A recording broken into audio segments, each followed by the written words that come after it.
সন্ধ্যা BBC বাংলার আয়োজন বাংলাদেশ সংলাপের আজকের পর্বে সিলেটে আপনাদের সবাইকে স্বাগত জানাচ্ছি আমি কামাল আহমেদ।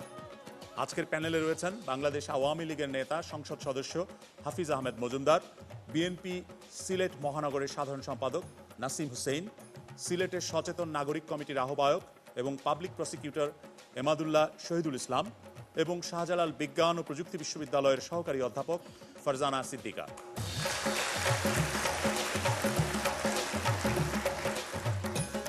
মিলনায়তনে উপস্থিত দর্শকবৃন্দ, আপনারা যেসব প্রশ্ন জমা দিয়েছেন সেখান থেকে কিছু প্রশ্ন আমরা বাছাই করে নিয়েছি, যেসব প্রশ্নগুলো সম্পর্কে প্যানেল সদস্যরা জানেন না।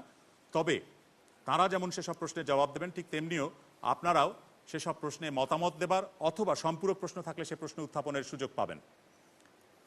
আজ সন্ধ্যের প্রথম প্রশ্ন নেই। প্রথম প্রশ্ন করছেন স্বর্ণলতা রায়। জঙ্গিবাদের কারণে বাংলাদেশের বর্তমান অবস্থা নিয়ে সরকার খুবই বিব্রত বলে আমার ধারণা। এইসব জঙ্গি দমন করতে সরকার কার্যকরী কি পদক্ষেপ নিতে পারে? সরকার বিব্রত বলে আপনার ধারণা কেন? প্রধানমন্ত্রীর একটা খবর আমি পত্রিকায় পেয়েছি, যেটা যুক্তরাষ্ট্রভিত্তিক একটা পত্রিকা ছিল, যেখানে লেখা ছিল যে প্রধানমন্ত্রী নিজেই ইনসিকিউর ফিল করছেন। প্রধানমন্ত্রী যদি নিজে ইনসিকিউর ফিল করেন, তাহলে এত বড় একজন দেশের নেত্রী ইনসিকিউর থাকলে আমরা কতটুকু সিকিউরড আছি? প্রধানমন্ত্রীর একটি সাক্ষাৎকার মার্কিন একটি সংবাদ মাধ্যমে প্রচারিত হয়েছিল, যাতে বলা হয়েছিল যে প্রধানমন্ত্রী কোনো ভয়ে ভীত নন, কিন্তু তিনি বলেছেন যে তিনি সবসময় গ্রেনেড এবং গুলির হুমকির মধ্যেই রয়েছেন। এই ধরনের একটি মন্তব্য সেই সাক্ষাৎকারে প্রকাশিত হয়েছিল, সেটার পটভূমিতে উনি এই প্রশ্ন করছেন।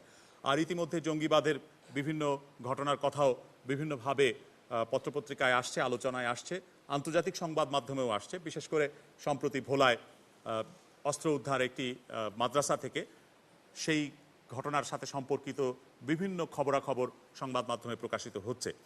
সেই পটভূমিতে প্রশ্ন যে জঙ্গিবাদে সরকার কিছুটা বিব্রত বলে মনে হচ্ছে এবং এক্ষেত্রে জঙ্গিবাদ মোকাবেলায় কার্যকর পদক্ষেপ কি হতে পারে? হাফিজ আহমেদ মজুমদার। না, বিব্রত হওয়ার তো যথেষ্ট কারণ আছে।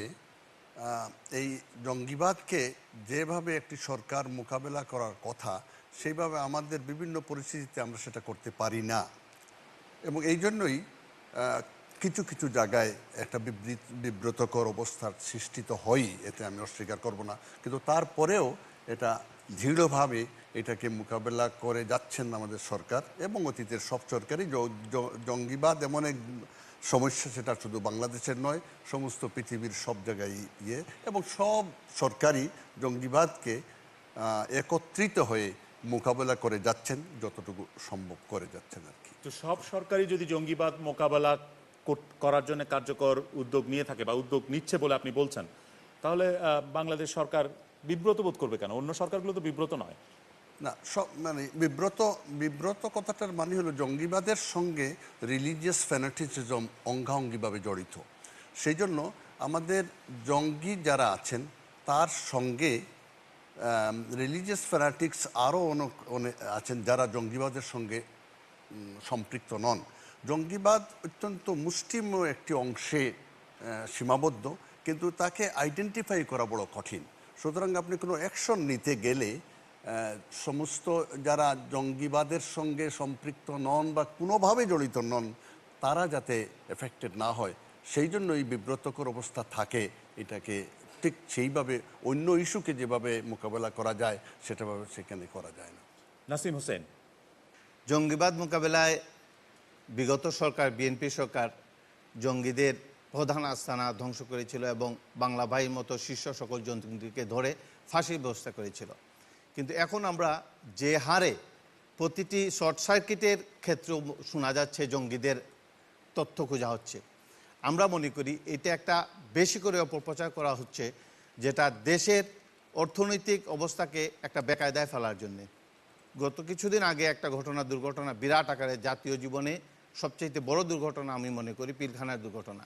সেইখানেও দেখা যাচ্ছে জঙ্গিবাদকে খোঁজা হচ্ছে। পাশাপাশি আমরা পত্রপত্রিকায় দেখছি সেখানে সরকারের বিভিন্ন পদস্থ সরকারি দলের পদস্থ ব্যক্তিদের যোগাযোগের বিষয়ে পত্রপত্রিকাতে খবর আসছে। কাজে এই সব বিষয়েও সরকার বিব্রত হচ্ছে। আমি প্রশ্নকর্তাকে এই কারণেই ধন্যবাদ জানাচ্ছি। জঙ্গিবাদ মোকাবেলা করতে হবে কাজ দিয়ে, প্রচার প্রচারণা বা ব্যাপক প্রচারণার মাধ্যমে জঙ্গিবাদ মোকাবেলা হবে না, কঠোর এবং কঠিন পদক্ষেপ নিয়ে জঙ্গিবাদ মোকাবেলা করতে হবে বলে আমি মনে করি। কিন্তু সরকারের বিভিন্ন পর্যায় থেকে যদি বলা হয় যে বিভিন্ন জায়গায় জঙ্গিবাদের সমস্যা আছে, এটা যদি স্বীকার করে নেওয়া হয়, তাহলে তো স্পষ্টতই সরকার বিব্রত নয় এই বিষয় নিয়ে আলোচনা করতে।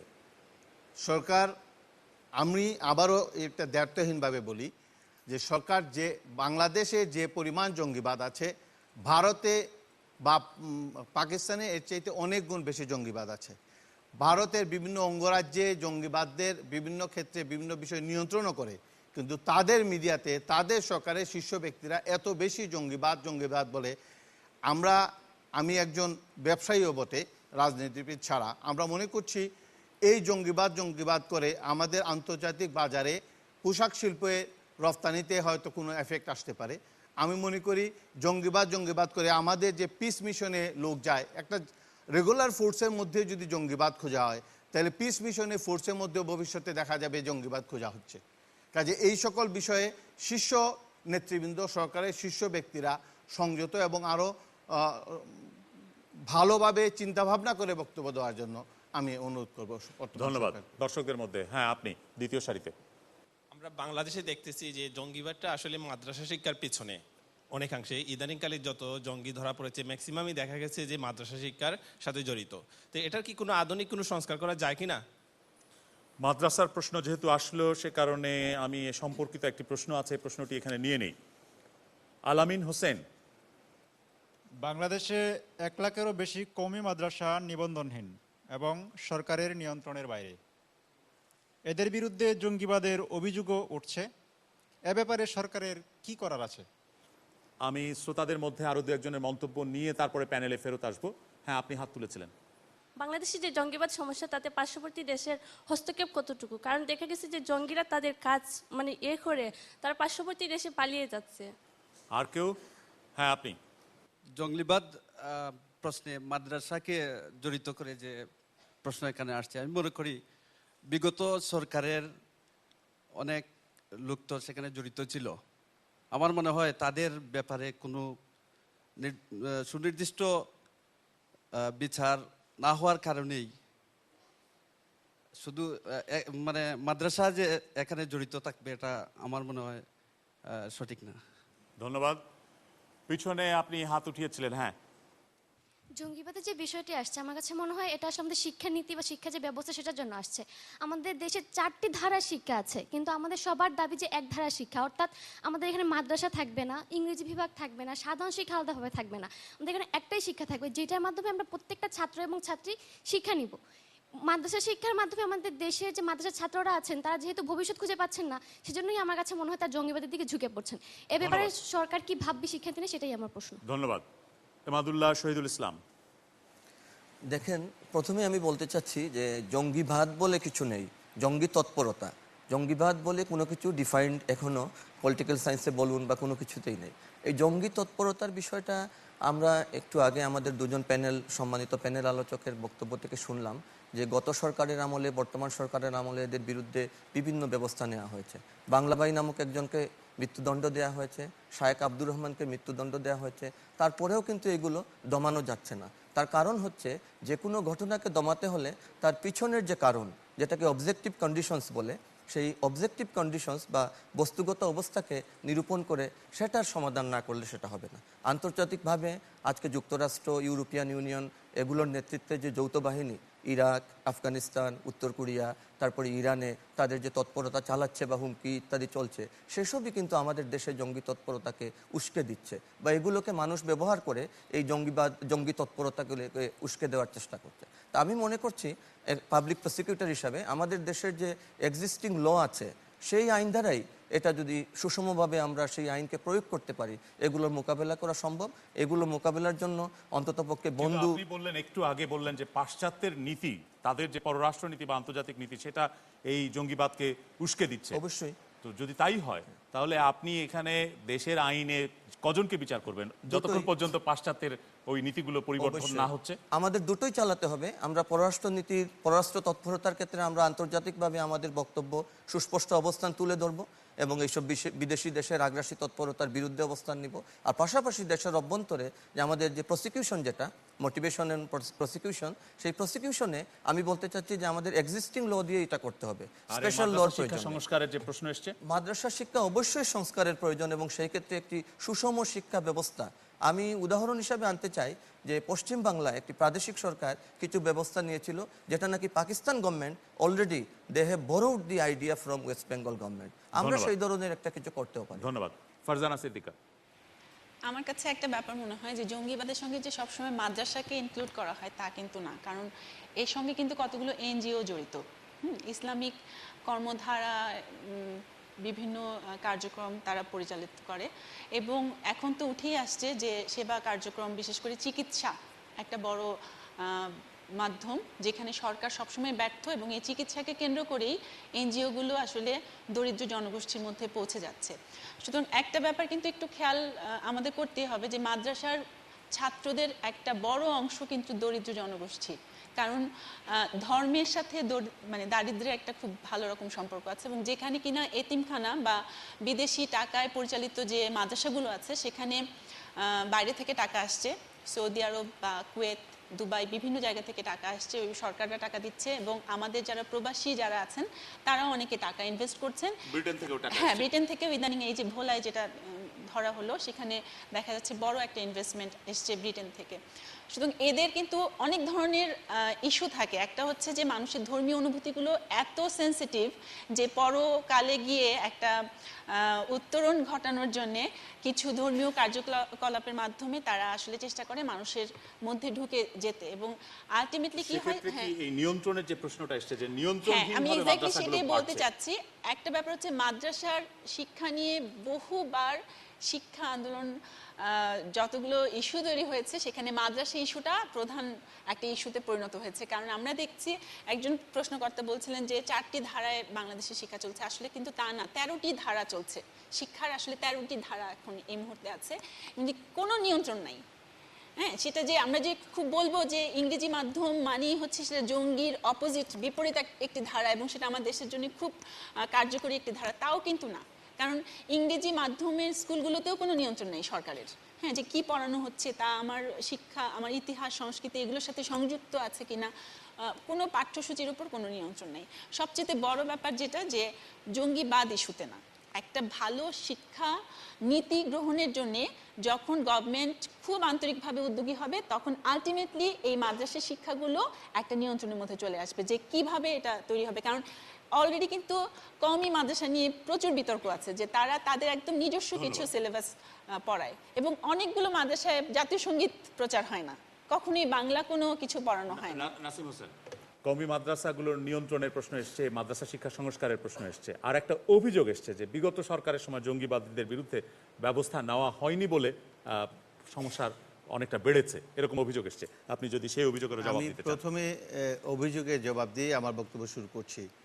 আমার মনে হয় যিনি প্রশ্ন করেছেন বা অভিযোগ করেছেন তার খেয়ালের একটু অসুবিধা হচ্ছে যে বিগত সরকারের সময়ই কিন্তু বাংলা ভাই এবং এদের বিরুদ্ধে সবচেয়ে কঠিন ব্যবস্থা নেওয়া হয়েছিল। আমি বিগত সরকারের সময় অনেক মন্ত্রীও বলেছিলেন যে জঙ্গিবাদ সংবাদ মাধ্যমের আবিষ্কার, বাংলা ভাই সংবাদ মাধ্যমের আবিষ্কার, কোনো সরকারের মধ্য দিয়ে হয়নি। বিগত সময়ে এই বিষয়টা আইডেন্টিফাই হয়েছে, বিগত সময়ে এই বিষয়ে কঠোর ব্যবস্থা নেওয়া হয়েছে। বক্তব্য বিভিন্ন জনের বিভিন্ন ধরনের বক্তব্য বিগত সময়ে আসছিল, সব কিছুর পরেও ফিনিশিং যেটা আসছে যে এটা আইডেন্টিফাই হয়েছে বিগত সময়ে, এবং বিগত সময়ে এদের বিরুদ্ধে কঠোরতম ব্যবস্থাও নেওয়া হয়েছিল। মাদ্রাসার বিষয়ে যেটা হচ্ছে, মাদ্রাসাকে একটা সিস্টেমের মধ্যে নিয়ে আসা দরকার, কিন্তু মাদ্রাসাকে দোষী করে সব জঙ্গিবাদের দোষের জন্য মাদ্রাসাকে দোষী করা আমার মনে হয় কোনোভাবেই সঠিক হচ্ছে না। ভারতে সাম্প্রতিককালে আপনারা পত্রিকায় দেখেছেন, ভারতে একটা দুটা মাদ্রাসাতে হিন্দু ছাত্রদের সংখ্যা মুসলিম ছাত্রদের সংখ্যার থেকে বেশি, কারণ এটা সিস্টেমটা একটা ডিফারেন্ট সিস্টেম, এবং একটা কোনো ক্ষেত্রে একটা মোস্ট এফেক্টিভ সিস্টেম বলেই ওইখানে হিন্দু ছাত্ররাও মুসলিম ছাত্রদের থেকে মাদ্রাসাতে বেশি লেখাপড়া করছে। কাজেই আমাদের সিস্টেম ত্রুটি যে জায়গায় আছে, সেই সিস্টেম সংশোধন করে মাদ্রাসাকে যাতে ব্যবহার করে আগামীতে এই সন্ত্রাসী বা এই সন্ত্রাসী কর্মকাণ্ড বা জঙ্গিবাদ সম্প্রসারিত না হয় সেদিকে আমরা দৃষ্টি রাখতে পারি। আপনার আজকে সবচাইতে লেটেস্ট একটা খবর যেটা হচ্ছে বারাক ওবামা আমেরিকাতে আসার পরে এখন উনার রিয়েলাইজেশন হয়েছে, আমেরিকান প্রশাসনের রিয়েলাইজেশন হয়েছে, উনারা সিদ্ধান্ত নিয়েছে আর মুসলিম জঙ্গিবাদ বা ইসলামী জঙ্গিবাদ এইরকম শব্দ তারা আর কোনো ব্যবহার করবে না। কাজেই বুঝাই যাচ্ছে যে পরিকল্পিতভাবে এই বিষয়কে মুসলমান বা এই একটা পার্টিকুলার একটা গ্রুপের উপরে চাপিয়ে দেওয়ার জন্য ওইখান থেকে শুরু হয়েছিল। দীর্ঘদিন পরে হলো তাদের এই বিষয়টা রিয়েলাইজেশন। ধন্যবাদ। হাফেজ আহমেদ মজুমদার,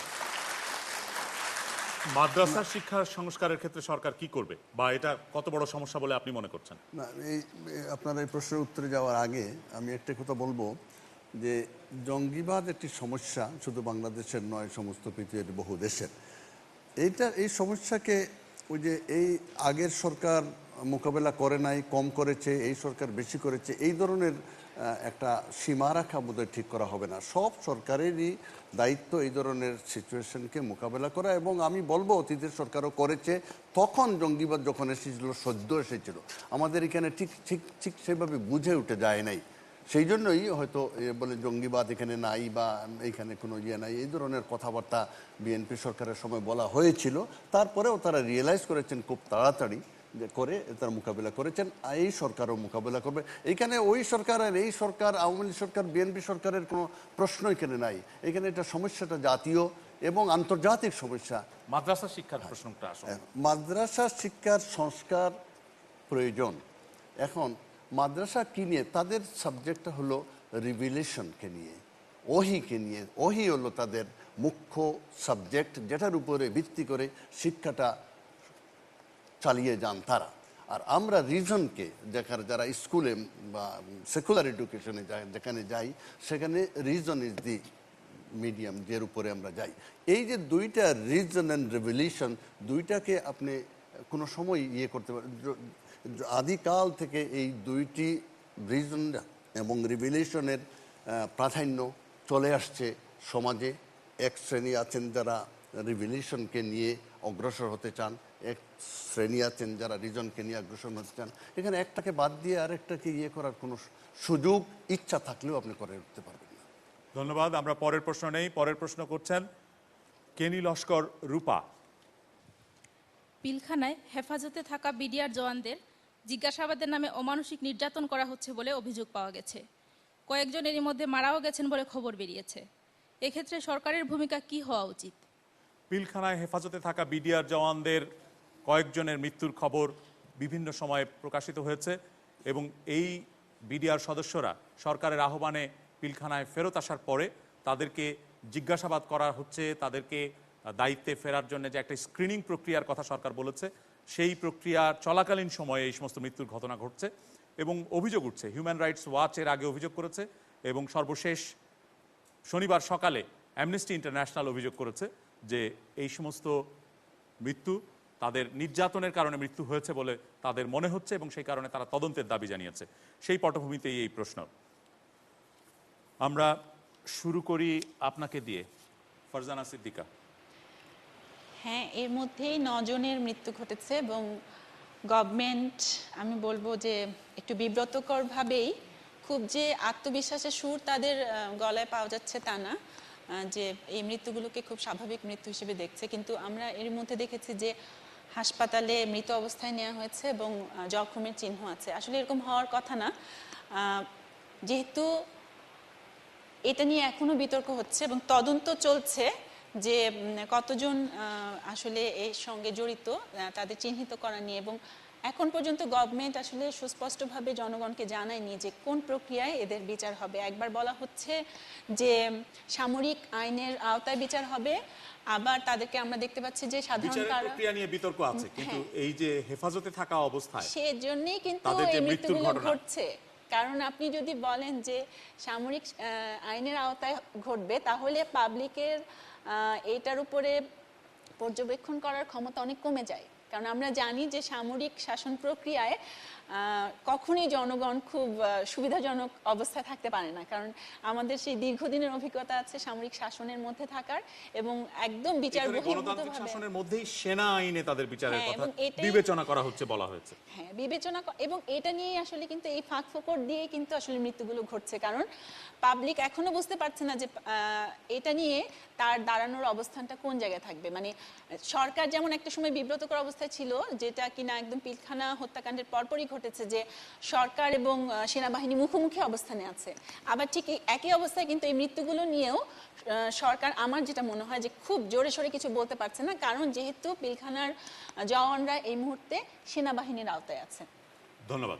নাসিম হোসেন, সরকারের হেফাজতে থাকা অবস্থায় অস্বাভাবিক যে কোনো মৃত্যুর সরকারকেই দায় বহন করতে হবে, কারণ এরা সরকারের আহ্বানেই এই আবার পিলখানায় যোগ দিয়েছিল। তাদের যথাযথ রক্ষণাবেক্ষণ বা তাদের যথাযথ হেফাজত করা সরকারের মূল দায়িত্ব।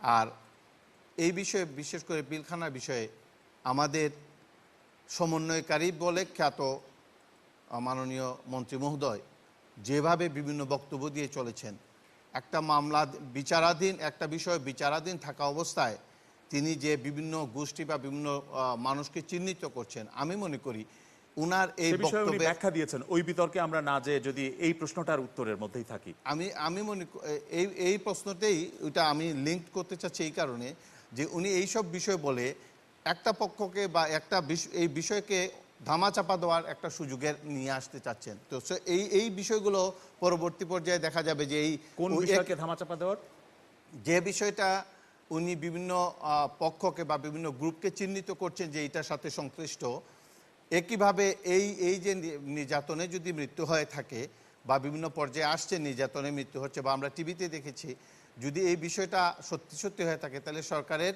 এই বিষয়টাকে উনি কথা দিয়ে বিভিন্নভাবে কথার পেঁচে এই বিষয়টাকে কাবার দেওয়ার চেষ্টা করবেন। কাজে আমার বক্তব্য হচ্ছে সরকারের হেফাজতে কোনো নিরীহ জনগণের মৃত্যু হওয়া সরকারি দায়ী থাকবে। ধন্যবাদ। হ্যাঁ, আপনি দর্শকদের মধ্যে। পিলখানায় সেনা সদস্যদের হত্যাকাণ্ড যেমন নিন্দনীয় আমাদের কাছে, ঠিক তেমনি বিডিআর সেনা জওয়ানরা যে মারা যাচ্ছেন সেটাও আমাদের কাছে সমান নিন্দনীয়। যে কোনো ধরনের হত্যাকাণ্ড আমাদের কাছে গ্রহণযোগ্য নয়। এ ব্যাপারে সরকারের সুস্পষ্ট অবস্থান নেওয়া উচিত বলে আমরা মনে করি। এই অভিযোগের তদন্তে তাহলে ব্যবস্থা নেওয়া উচিত, সেটাই আপনি বলছেন? অবশ্যই, অবশ্যই নিরপেক্ষ তদন্ত করা এবং সব ধরনের হত্যাকাণ্ডের বিরুদ্ধে অবস্থান নেওয়া উচিত, সরকারের দৃঢ় অবস্থান নেওয়া উচিত বলে আমরা। ধন্যবাদ। আপনি? পিলখানা হত্যাকাণ্ড প্রত্যেকটাতেই একটা তদন্ত কমিটি গঠন করা হয়, কিন্তু তদন্ত রিপোর্ট কখনো জনগণ তা দেখতে পায় না। এই হত্যাকাণ্ডের রিপোর্টটা কি জনসমক্ষে প্রকাশ করা হবে? আমরা কি জানবো যে গডফাদার কে এবং কি কারণে? কারণ একটা সাধারণ দাবি নিয়ে কেউ কাউকে খুন করতে পারে না, বলতে পারে আমাকে এটা দাও। ধন্যবাদ। আপনি?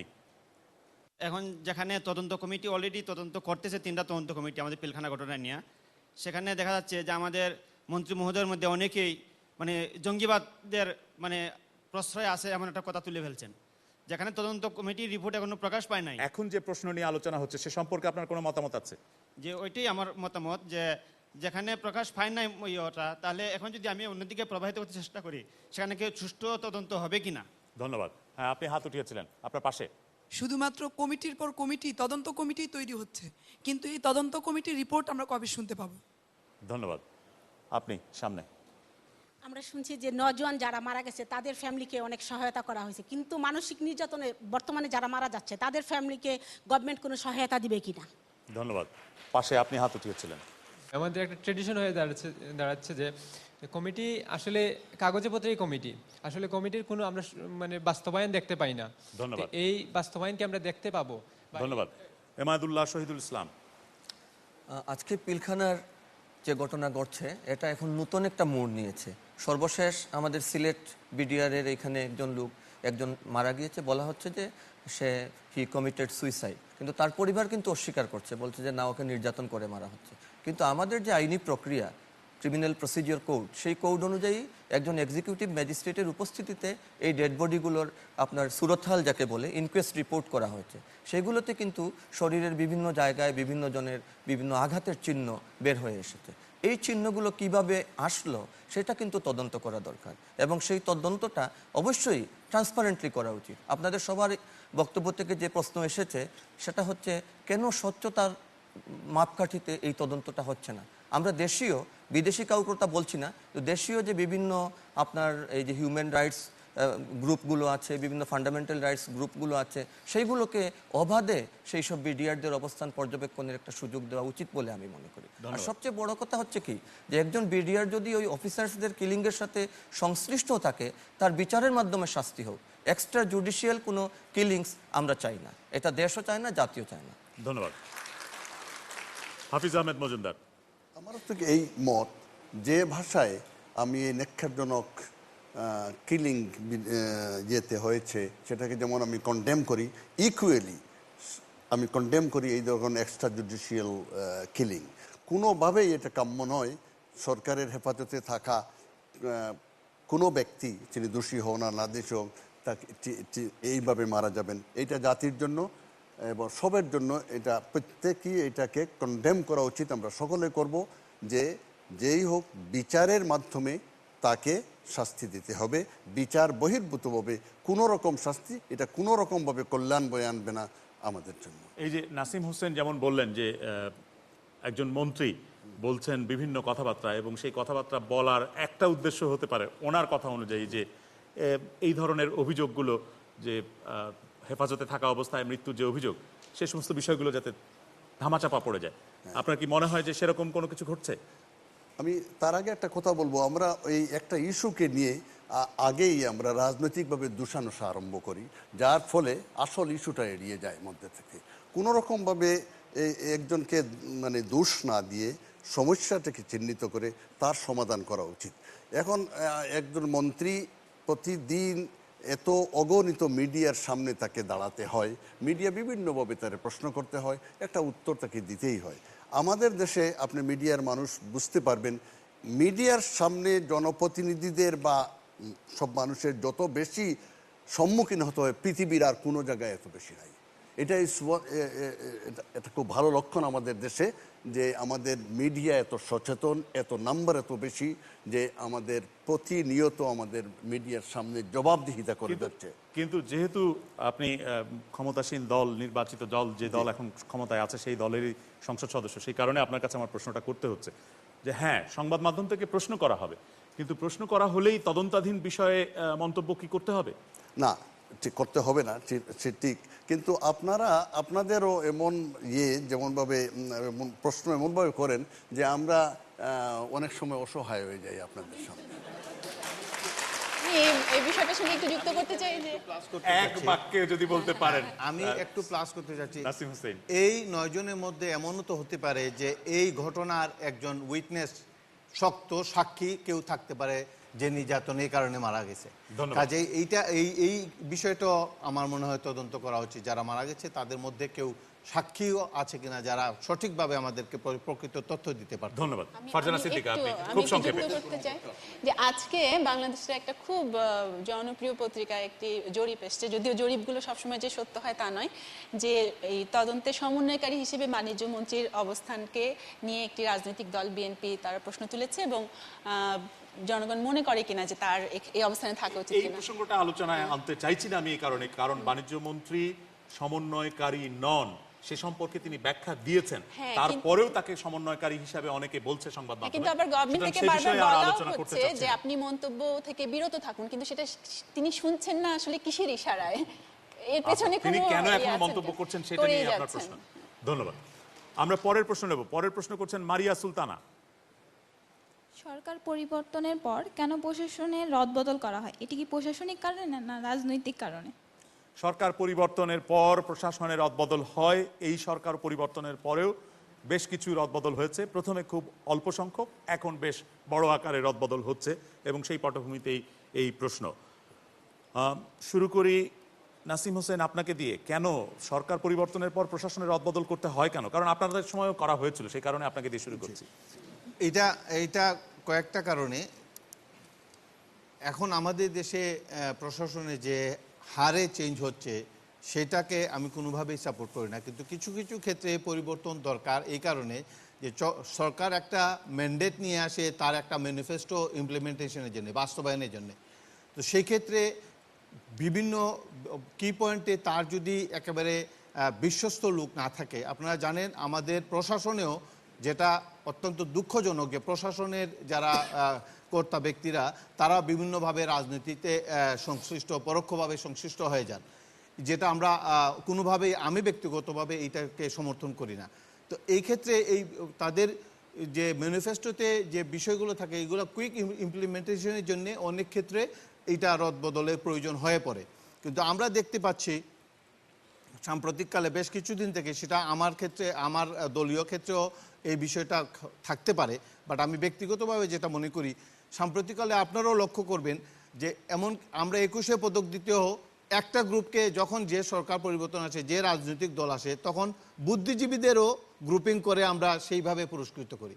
স্বাধীনতার পদক দিতেও এইভাবে আমরা দেশকে সম্পূর্ণভাবে দুই ভাবে বিভক্ত করে ফেলেছি, যেটা জনগণের বা সাধারণ বিভিন্ন পর্যায়ে এই বিষয়গুলো কোনোভাবেই আসা ঠিক না। আমি মনে করি এই বিষয়টা পরিবর্তনের জন্য দেরিতে হলেও কেউ না কেউ উদ্যোগ নিয়ে আসা দরকার। আমি আশা করব এই সরকার যেহেতু পরিবর্তনের স্লোগান নিয়ে এসেছে, মানছেন যে রাজনৈতিক প্রয়োজনেই, যেহেতু ম্যানিফেস্টো বাস্তবায়নের প্রশ্ন আছে, সেই কারণে প্রশাসনের রদবদল কিছু কিছু ক্ষেত্রে দরকার হয়ে থাকে। ধন্যবাদ। এমাদুল্লাহ শহীদুল ইসলাম।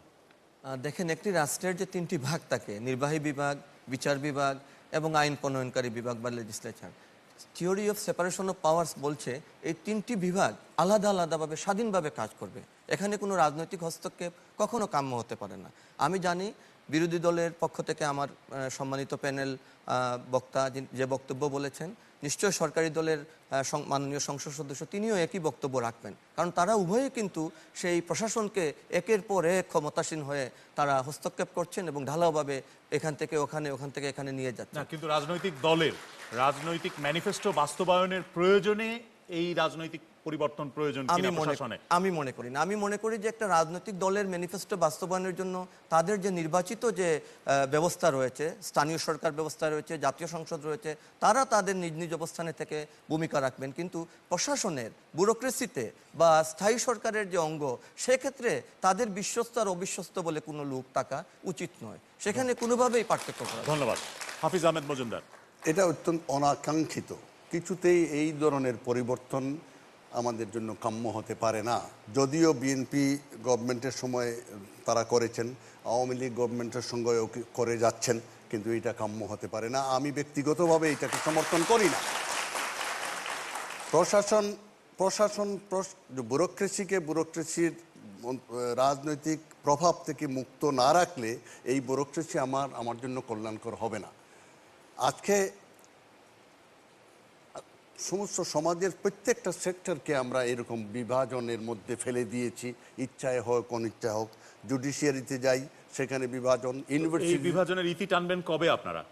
ইতি টান এই জন্য একজন রাজনীতিবিদ হিসেবেই আপনাকে বলতে হবে। হ্যাঁ, এর মধ্যে জনসচেতনতা তৈরি হচ্ছে, এর বিরুদ্ধে একটা পাবলিক অপিনিয়ন, জনমত সৃষ্টি হচ্ছে, এবং এই সমস্ত ঘটনা একসময় একটা জাতির জীবনে ঘটে যায়, কিন্তু তার পরিবর্তন হয়। এই পরিবর্তন আস্তে আস্তে আস্তে আস্তে সূচিত হবে। এই জন্য যদি আমার মধ্যে রিয়েলাইজেশন আসে, আমি বিশ্বাস করি আরও 10 জন সংসদ সদস্যের এই রিয়েলাইজেশন এসেছে যে এইটা আমাদের জন্য কল্যাণকর হবে না। ধন্যবাদ। প্যানেলের বাকি সদস্যের কাছে পরে আসবো, তার আগে দর্শকদের মধ্যে মতামত নিয়ে নিই। হ্যাঁ, আপনার পাশে প্রজাতন্ত্রের যারা সদস্য, প্রজাতন্ত্রে যারা কাজ করে, যে গভর্নমেন্টে আসুক, বিএনপি হোক, আওয়ামী লীগ হোক, সে তো সরকারের জন্য কাজ করবে। কোন পার্টি, এটা তো দেখার কোনো ব্যাপার না।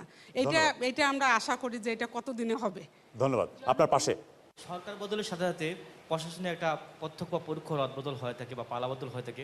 আমার প্রশ্ন হচ্ছে যে, যেহেতু সরকারি কর্মকর্তারা একটা স্থায়ী কাঠামোর মধ্যে আছেন, রাজনীতিবিদরা বা রাজনৈতিক দলরা এরকম কোনো একটা আইন প্রণয়ন করতে পারেন না, যাতে, যদিও আমাদের সরকারি আচরণবিধিতে আছে যে পদান্তের কোনো সরকারি কর্মচারী প্রত্যক্ষ পরোক্ষভাবে রাজনৈতিক দলে সম্পৃক্ত হতে পারবেন না।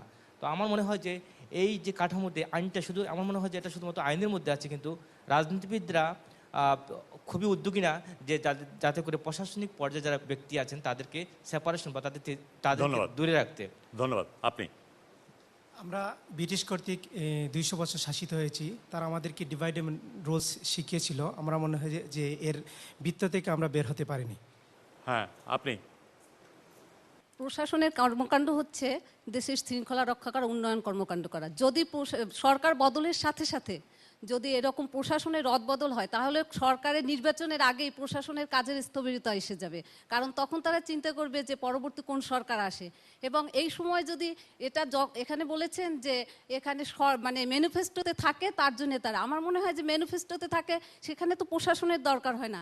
যেহেতু তারা ম্যানিফেস্টো অনুযায়ী কাজ করবেন, এই জন্যে তারা আলাদাভাবে নীতি নির্ধারণ করে সেভাবে কাজ করবেন। প্রশাসনে যেই থাকেন রদবদলের প্রয়োজন হয় না। ধন্যবাদ। হ্যাঁ, আপনি।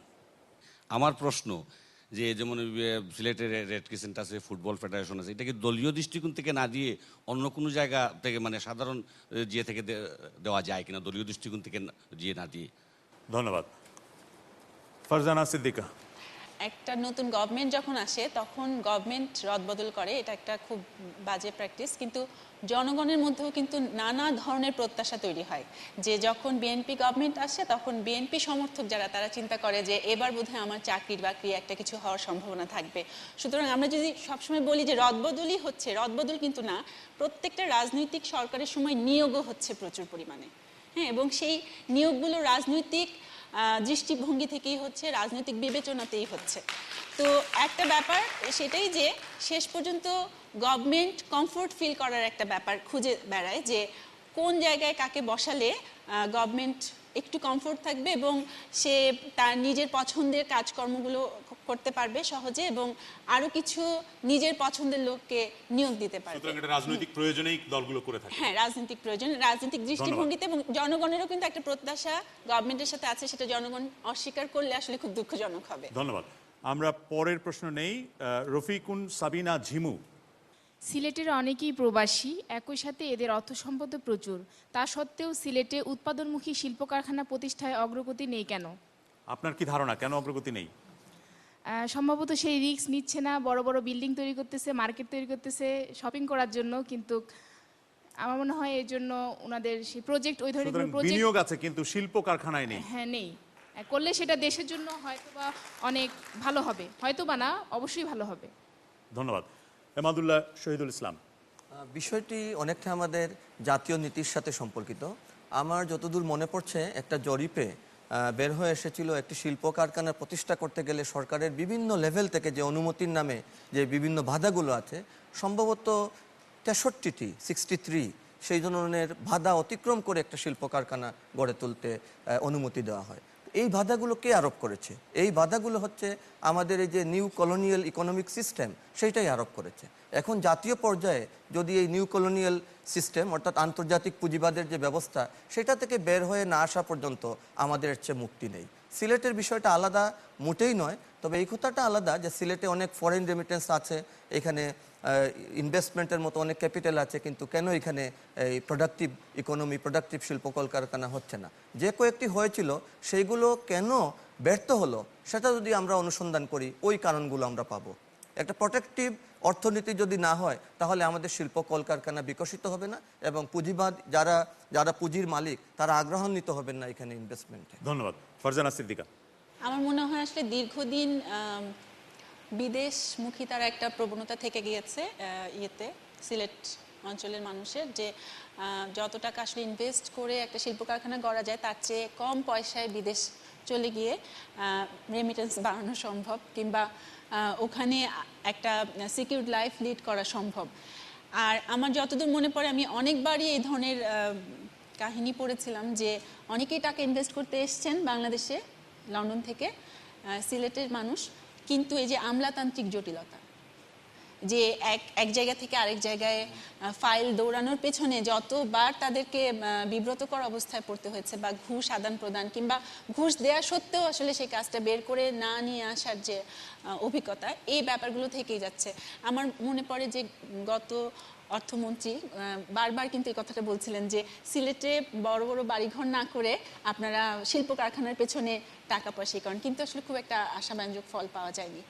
কিন্তু গভর্নমেন্ট থেকে এর পক্ষে উদ্যোগী কোনো ব্যবস্থাও নেয়নি যে এই আমলাতান্ত্রিক জটিলতাগুলো শিল্প কারখানা তৈরি করার ক্ষেত্রে গ্যাস সাপোর্ট, বিদ্যুৎ সাপোর্ট, বা এই যে 63টি বাধার কথা বললেন, এই বাধাগুলোকে অতিক্রম করানোর জন্য উদ্যোগও কিন্তু সরকার নেয়নি। ধন্যবাদ।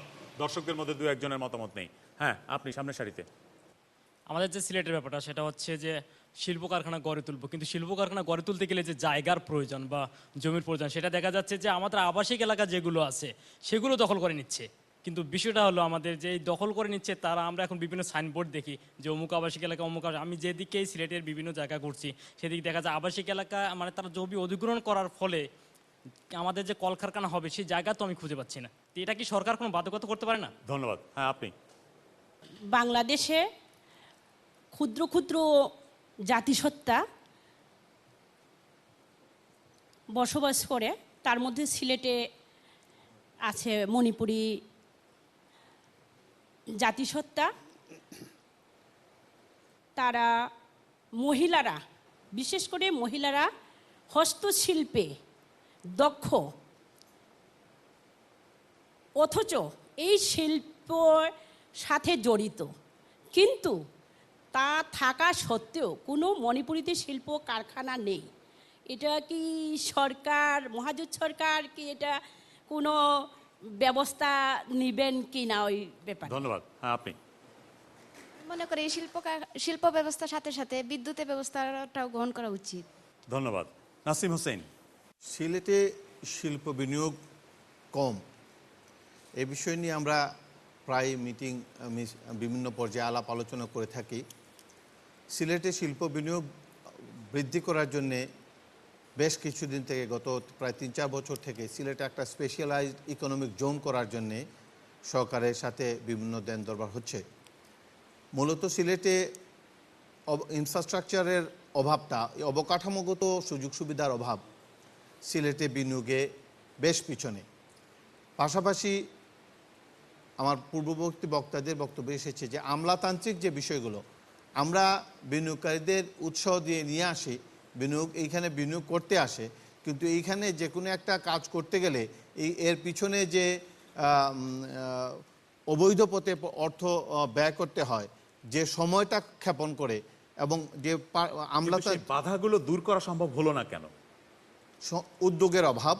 অবশ্যই যদি একটা সঠিক পলিসি নেওয়া যায়, যদি অবকাঠামোগত সুবিধা দেওয়া যায়, তাহলে সিলেটে যে কলকারখানার সৃষ্টি হবে তা থেকে বাংলাদেশের একটা বৃহৎ ভূমিকা নেওয়া যাবে। আপনি বারবার বলছেন অবকাঠামোগত সুবিধা দেওয়া যায়, অবকাঠামো খাতেও তো বিনিয়োগ হতে পারে, কিন্তু উনি যে প্রশ্নটা দিয়েছেন যে কোনো বিনিয়োগের ক্ষেত্রে বড় ধরনের বাধা হচ্ছে যে পদ্ধতিগত বাধা রয়েছে। 63টা বাধার কথা বলেছেন, আমি জানি না যে কতগুলো বাধা আসলে রয়েছে, আমলাতান্ত্রিক জটিলতা, আইনগত জটিলতা ইত্যাদি নানা প্রসঙ্গ।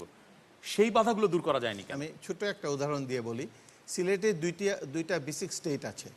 দুইটা বেসিক স্টেটে এখন আপনি যদি যান কোনো শিল্প কারখানা করতে, কোনো স্টেটে কোনো জায়গা পাবেন না। জায়গা একটা সমস্যা সিলেটে প্রকট। যে কোনো একটা শিল্প কারখানা করতে গেলে 30-40 কেয়ার যদি জায়গার দরকার হয়, সেখানে আপনি সিলেটে যে জায়গা জমির যে উচ্চ মূল্য, বাংলাদেশের অন্যান্য সকল জায়গা থেকে অনেক উচ্চ মূল্য, পাশাপাশি এখানে গ্যাস, ইলেকট্রিসিটি সহ অবকাঠামোগত যে সুবিধা দরকার, সেইটা নিয়ে সিলেটে বিনিয়োগের থেকে দেখা যাবে ঢাকাতে সে আরও সহজে বিনিয়োগ করতে পারছে। এছাড়া সিলেটের এই এনভায়রনমেন্টটা ক্রিয়েট হয় নাই, শিল্প বিনিয়োগের এনভায়রনমেন্টটা ক্রিয়েট হয় নাই। এই এনভায়রনমেন্ট ক্রিয়েট করার জন্য ইনিশিয়ালি সরকারকে মূলত ভূমিকা নিয়ে আসতে হবে। ধন্যবাদ। হাফিজ আহমেদ মজুমদার। সিলেট বিনিয়োগ নাই এ কথাটা ঠিক না, বিনিয়োগ আছে। তবে আপনার শিল্প কারখানায় লোকালাইজেশন অফ ইন্ডাস্ট্রি একটা বড় ফ্যাক্টর। এটা প্রত্যেক দেশেই আছে, সব ইন্ডাস্ট্রি সব জায়গায় হয় না। একটা ইন্ডাস্ট্রিয়াল এরিয়া হয় যেখানে সব ইন্ডাস্ট্রির গ্রোথ হয়। আমাদের বাংলাদেশে এখনও ঢাকা এবং চিটাগংয়ের পেরিফেরিতেই সমস্ত শিল্প কারখানাগুলো গড়ে উঠছে। সিলেটের মানুষরাও ওই অঞ্চলে গিয়ে করছে, চিটাগংয়ের মানুষরাও ওই অঞ্চলে গিয়ে করছে। শুধু সিলেট নয়, বাংলাদেশের চিটাগং এবং ঢাকা বাদে আর কোনো জায়গায় ইন্ডাস্ট্রিয়াল গ্রোথ হয় না। সিলেটে শিল্প খাতে বিনিয়োগ না হলে কোনো সমস্যা নেই না।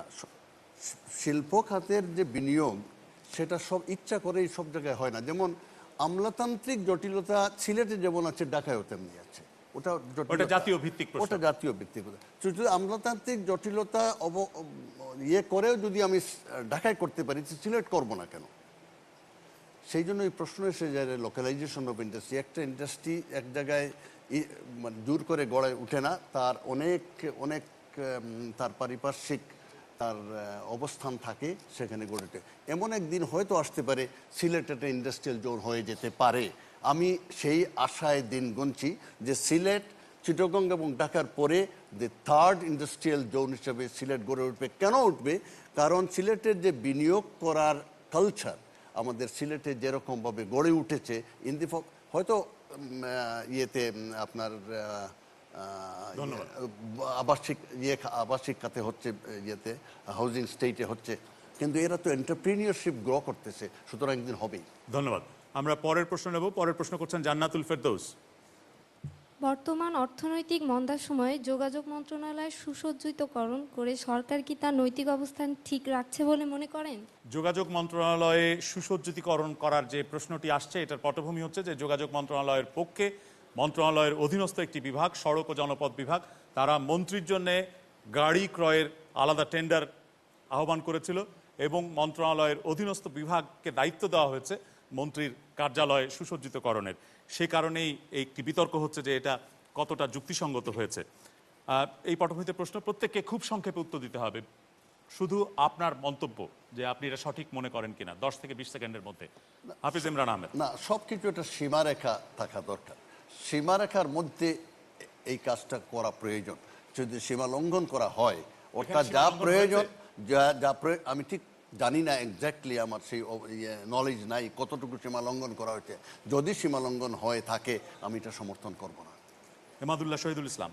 এটা অবশ্যই নৈতিকতা বিরোধী, কারণ ইতিপূর্বেও আমরা দেখেছিলাম যে নাইকো একজনকে একটা গাড়ি উপহার দিয়েছিল, সেটা জাতি প্রত্যাখ্যান করেছিল। আজ এটার আবার এটার পুনরাবৃত্তি জাতি চায় না, এটা আমরা মনে করি সঠিক নয়। ফারজানা সিদ্দিকা। অবশ্যই নিন্দনীয় একটি কাজ। নাসিম হুসেইন। দেওয়া আর ডিপার্টমেন্ট খরচ করা একই জিনিস। সহজে নিশ্চয়ই এই বিষয়ে টাকা পয়সা ছিল না। মন্ত্রণালয়ের যে নিয়ম নীতি রয়েছে, সেই নিয়ম নীতির অধীনে মন্ত্রণালয়ের অধীনস্থ কোনো বিভাগ মন্ত্রীর জন্য গাড়ি কিনতে পারে না, এটা বিধিমালায় রয়েছে, অনুমোদন দেয় না। সেই পটভূমিতেই কিন্তু বিতর্কটা এসেছে। নাইকো একটা বেসরকারি বাইরের প্রতিষ্ঠান, সেই দিক থেকে তুলনা চলে না ঠিকই, কিন্তু এখানেও আইনের বাইরে কাজটা হচ্ছে বলে সিমিলারিটি আছে দুটোর মধ্যে। এখানে দেখা যাবে হয়তো সহজের একদম সর্বনিম্ন কর্মচারীও চাঁদা দিতে বাধ্য হচ্ছে। ধন্যবাদ। নাসিম হোসেন। নৈতিকতা বিরোধী সকল কাজেরই আমরা সাধারণ জনগণ হিসাবে আমরা এটা প্রতিবাদ করি এবং এইটা নিন্দনীয় কাজ। পাশাপাশি আমরা মনে করি এই কালচার থেকে বেরিয়ে আসার জন্য সকলেই সোচ্চার হওয়া উচিত এবং বিশেষ করে গণমাধ্যমে যারা আছেন তারা এই সকল বিষয় যদি যত বেশি করে জনসম্মুখে তুলে ধরবেন, এই সকল নৈতিকতা কাজ থেকে যারা কাজ করছেন তারা আস্তে আস্তে ফিরে আসবেন বলে আমি মনে করি। তবে এই কাজটি নিন্দনীয়। দর্শকদের মধ্যে দু একজনের মন্তব্য নেব খুব সংক্ষেপে। এটা সঠিক হয়েছে কিনা, নৈতিক হয়েছে কিনা, সেটাই শুধু জানতে চাইবো। হ্যাঁ, আপনি। এটা অবশ্যই নিন্দনীয় কাজ। কেউ কি এটা সঠিক হয়েছে মনে করেন? আপনি? আমি মনে করি এটা সঠিক হয় নাই। কেন সঠিক হয় নাই? আমাদের পার্শ্ববর্তী দেশে রাজনীতিবিদরা দেখা যায় যে সিম্পল সাধারণ গাড়ি ব্যবহার করে। আমরা প্যানেল সদস্যদের সবার কাছ থেকে শুনলাম যে এটা সঠিক হয়নি। এ পর্যন্ত যে কজনের মতামত পেয়েছি সবাই বলেছেন সঠিক হয়নি। সঠিক হয়েছে এমন কেউ মনে করছেন কিনা? সঠিক হয়েছে মনে করছেন? হ্যাঁ, আপনি। আমি মনে করি ওনার কাজটি সঠিক হয়েছে, কারণ আমাদের যে উনি পত্রিকায় বিবৃতি দিয়েছেন কেন উনি কাজটি করেছেন এবং সাংবাদিকদের কাছে ক্ষমা প্রার্থনা করেছেন। আসলে কাজটি হচ্ছে যে একটা সুন্দর এনভায়রনমেন্ট পরিবেশ সৃষ্টির জন্য এটা করা হয়েছে, একটা রুমকে সুন্দর করার জন্য, একটা বিল্ডিংকে সুন্দরভাবে সাজানোর জন্য, যাতে যে কেউ এখানে আসলে অতিথিরা এটা আসলে এটা সুন্দর হয়ে জন্য এটা সঠিক হয়েছে। অন্য মন্ত্রীদের দপ্তরে অতিথিরা আসেন না, বিদেশি অতিথিরা? আস্তে আস্তে হয়ে যাবে একদিনে। আজকে এটা হয়েছে, অন্য সময় এটাও হয়ে যাবে। তাহলে অন্যান্য দপ্তরেও এটা দরকার, সব মন্ত্রীদের দপ্তরেই দরকার। হ্যাঁ, আমি এটা আশাবাদী। আচ্ছা, এটা আপনার একার মত, আর সবাই মনে করছেন যে এটা সঠিক হয়নি। আর কেউ মনে করছেন যে সঠিক হয়েছে? সঠিক হয়েছেন আর কেউ মনে করছেন না। ধন্যবাদ। সময়ের কারণে শেষ করতে হচ্ছে। আমাদের পরের অনুষ্ঠান ঢাকায়, আর সেই অনুষ্ঠানে অংশ নিতে চাইলে মোবাইল টেলিফোন নাম্বার 01819407030 এই নম্বরে ফোন করুন অথবা SMS ও পাঠাতে পারেন।